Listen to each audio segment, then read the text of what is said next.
윤 대표님, 네.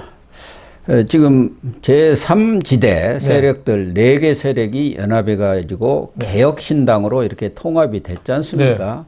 그래서 과연 개혁신당의 어떤 총선 영향력이랄까, 또 개혁신당이 총선에서 어느 정도 득표를 할까, 이게 관심사 아닙니까?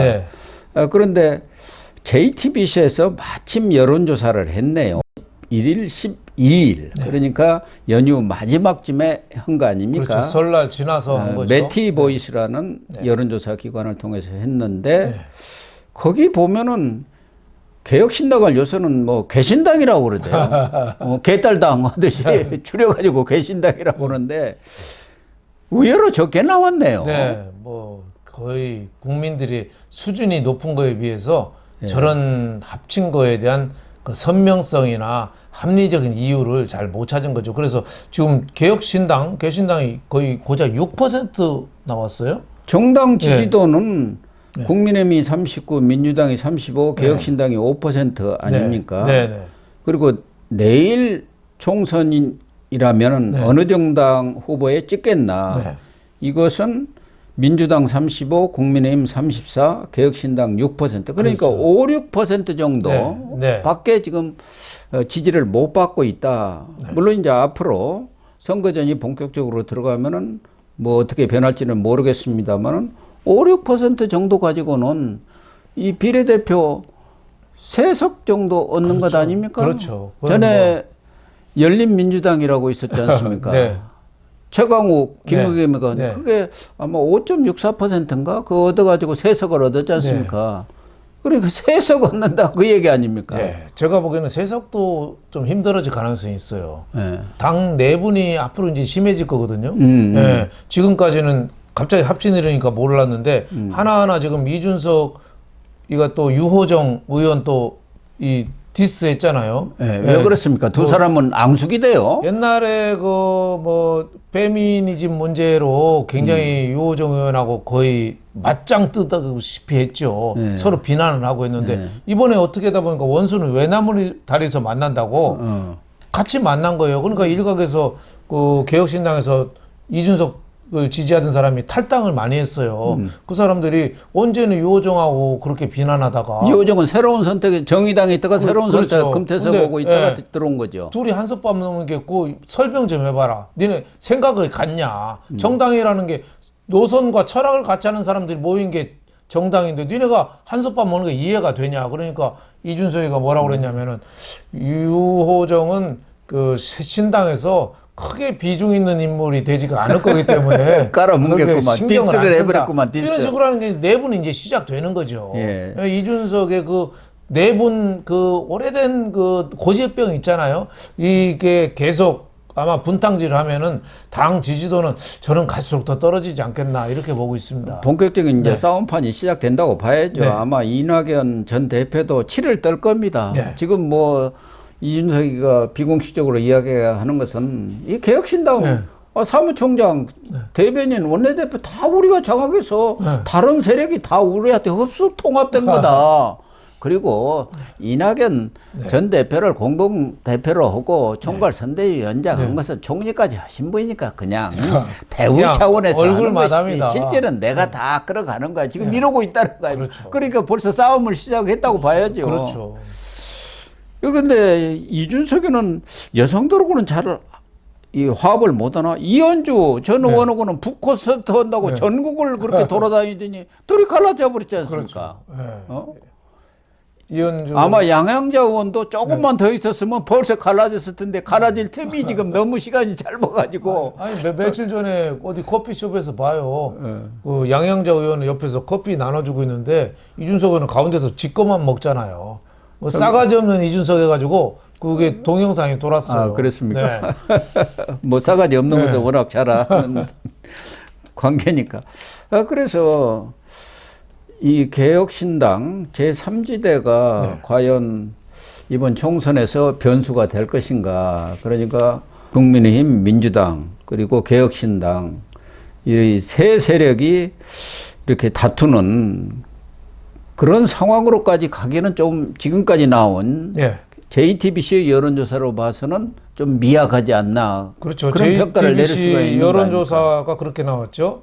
57%가 그 개혁신당에 나와도 영향이 없다가 57% 과반수가 넘어요. 예, 그렇군요. 영향이 있다가 39%. 그러니까 한 20%포인트 차가 나는 거죠. 그래서 크게 영향은 발휘하지 못할 가능성이 있다. 물론 뭐 지금 그 양당 체제에 대한 국민들의 환멸이나 이거는 또 굉장하거든요. 그렇습니다. 그래서 양당 체제에 대한 혐오감이 제3지대 쪽으로 지금 가야 된다는 게 이게 중론이긴 한데 그럼에도 불구하고 개혁신당이 저게 말이 개혁이지 개혁이 되냔 말이죠.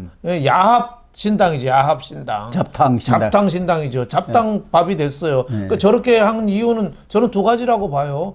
개혁신당 이낙연이나 이준석 지지율이 뚝뚝뚝 떨어지고 있어요. 아 이러다가 나 쪽박차겠구나. 예, 거리로 나앉겠구나. 노숙자 되겠구나. 이런 심리. 또 하나는 뭉치면 일단 돈 주잖아요. 돈 줘요. 그러니까 뭉치면 돈 된다. 그래서 지금 지금 4명 국회의원이 있거든요. 그래서 한 명만 더 오면은 25억을 받는데 25억. 네? 그러니까 돈이 있는 거예요, 돈. 그래서 네. 이삭죽기를 해갖고 원내 교수단체를 3월 25일까지 해갖고 총선 전에 만들면은 150억. 이건 뭐 빈집의 소 정도가 아닙니다. 그렇죠. 그냥 황금 덩어리가 굴러 들어올 그렇죠. 거예요. 그러니까 지금 의원 끄기 한다고 황보승이 의원 있잖아요. 그 부산에서 왜 문제 생겨서 왜 탈당해서 무소속 이번에 정계 은퇴한다고 한 사람 아직 국회의원은 국회의원이잖아요. 그 사람도 와서 출마하라고 그런대요. 그리고 또 무소속에 또 양정숙 의원 여기도 사고 많이 쳤잖아요. 사고 많이 쳤죠. 뭐 그분도 와서 출마하라고 그러는데 개혁신당에서 그러니까 이게 개혁이냔 말이죠. 더불어민주당이 민주가 없는 것처럼 개혁신당에는 개혁이 없어요. 개신당이 맞기는 맞네요. 개신당이. 그렇죠. 견신당이라고 안 하면 다행이겠습니다. 그러니까 이 배가 좀 고프더라도 스티브 잡스 얘기처럼 뭐 스테이 헝그리, 스테이 풀리시 뭐 이런 말 있잖아요. 어디 졸업식에서 얘기했잖아요. 스티브 잡스가 배고파도 갈망하면서 꾸준히 야망을 갖고 밀고 나가라. 이런 정신이 있으면 국민들이 아 너희들은 진짜 밀어줄 만해 할 텐데 지금 모여서 돈 세고 있어요. 돈 세고 있어. 고스톱판에서 고리 뜯어가지고 부자 되는 사람 봤습니까? 지금 고리 뜯으려고 하고 있으니까 개혁신당이 저는 한계가 있다. 이렇게 보고 또 지역구에는 말로는 뭐 광주에 나간다, 대구에 나간다. 저는 진짜 나갈 가능성은 그렇게 높지 않다고 봐요. 특히 이준석은 블러핑이라고 봐요. 결국은 국회의원 한 번 하는 게 꿈이거든요. 그래서 얼렁뚱땅 비례대표 2번 차고 앉지 않겠느냐. 여기는 2번을 차고 앉아지 그렇죠. 4번만 차고 앉아도 이거 안 될 가능성이 없는 많아요. 거죠. 그러니까 이낙연 대표 보고는 광주에서 전남도지사까지 했으니까 꼭 나가셔야 됩니다 하고 본인은 전국 선거를 지휘해야 됩니다. 그래서 한번 비례대표 갈 가능성이 저는 상당히 농후하다고 봅니다. 그래서 그런지 이준석이가 자기의 정치적 사부가 김종인 아닙니까? 김종인한테 얼핏 SOS를 친 것 같더라고요. 그래가지고 공관위원장에 가장 적합한 분이 김종인 위원장 아니겠습니까? 하고 기자들한테 쓱 운을 띈 거 보니까 김종인 위원장님 빨리 와서 공관위원장 맡으시고 저의 백업을 좀 뒤에서 후광을 좀 비춰주세요. 그 얘기 같더라고요. 그 얘기 같지만 그걸 김종인 위원장이 받아주면은 정말 바보 같은 행동이죠. 김종인도 또 무슨 자리 준다고 하면 그냥 또 쫓아갑니다. 그렇지만은 자기 자신에 맞는 역할이 있잖아요. 크게 지휘해야 될 사람인데 뭐 그걸 공관위원장 맡아서 그걸 한다는 게 말이 안 되죠. 그리고 또 뭐 김종인 위원장은 뭐 이낙연 대표랑도 잘 알고 이준석하고도 잘 알고 뭐 정치 전반을 잘 아니까 뭐 능력은 저는 있다고 봐요. 하지만은 자신한테 맞는 그 얼굴이 있다. 자신한테 맞는 체급에 맞는 일을 맡아야 된다. 저는 이런 생각이 들어서 무조건 가는 게 좋은 건 아니다. 거절할 때는 거절해야 된다고 봅니다.